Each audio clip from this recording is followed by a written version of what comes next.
These are a set of fully trimmed Austin Healey 3000 BJ7 rear seats. We've fully trimmed the seat cushion pans, as you can see here, which is actually the same for all four seaters, these cushion pans. They've been done in Matador red smooth leather, so barely any graining to the leather there. We can also offer the grained leather. See our website for details. We've trimmed them using a traditional technique with the string going through the holes in and out here into the pleating foam, etc., and trimmed all the way around.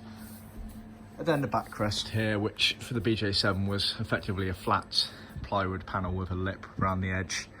It's trimmed, it's got a double row of piping going around there, and it's got the flat back there, and it's tacked all along that bottom edge there.